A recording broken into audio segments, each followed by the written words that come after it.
పిత పుత్ర పవిత్రాత్మ నామమున ఆమేన్. జ్ఞానవాణిని వీక్షిస్తున్న ప్రతి ఒక్కరికి ఉదయకాల నమోసుమాంజలి. ఈనాటి సువిశేష పఠనము మనల్ని ఆహ్వానిస్తుంది. మనము క్రీస్తు నిజమైన శిష్యులుగా జీవిస్తున్నామా అనే ఆధ్యాత్మిక అంశము పైన. ప్రియ సహోదరులారా, ప్రభువు అంటున్నారు, గాలి తనకు ఇష్టమైనట్టులా వీచును, నీవు దాని శబ్దమును వినదవే కాని అది ఎక్కడ నుండి వచ్చును, ఎక్కడకు పోవును ఎరుగవు. ఆత్మ వలన జన్మించు ప్రతివాడును అటులనే ఉండును.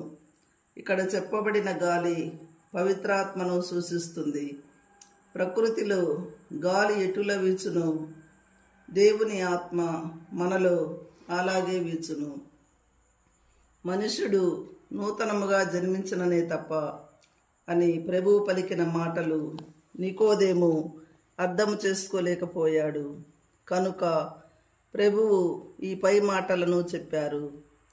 ప్రభువు ఇక్కడ ఆత్మ యొక్క రూపాంతరము మరియు పునరుద్ధరించే శక్తిని సూచిస్తున్నారు.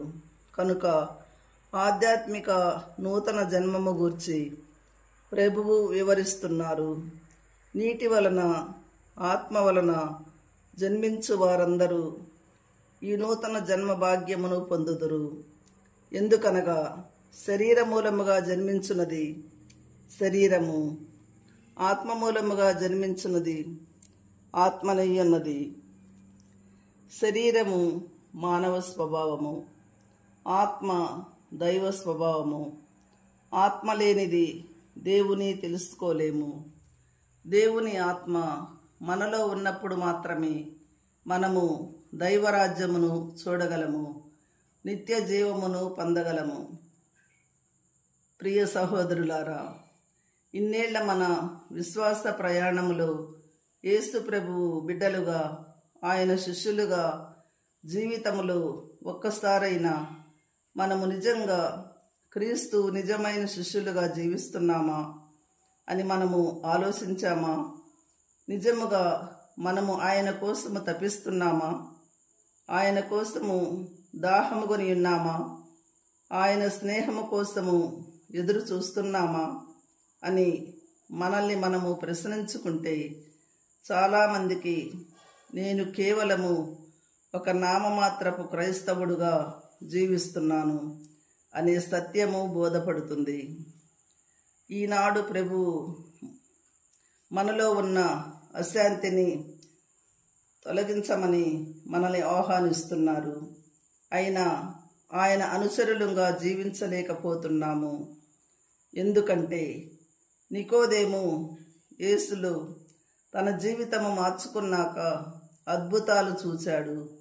కానీ మనము యేసును అనుసరించటానికి ముందే అద్భుతాల కోసము ఆశపడుతున్నాము. ఇప్పటికే క్రీస్తు మన కోసము మరణించారు. మన పాపాల నిమిత్తము తాను ప్రాణత్యాగము చేశాడు. ఇంతకన్నా ఎక్కువ ఆశిస్తే అది అత్యాశే అవుతుంది.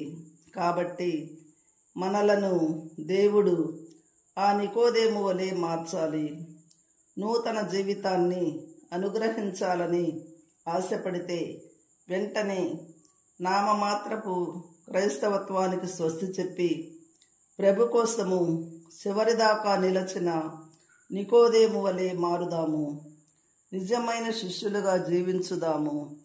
పునరుత్థాన ప్రభుని దివ్యాశిస్సులను నిండుగా పొందుకుందాము. ఆమేన్. పిత పుత్ర పవిత్రాత్మ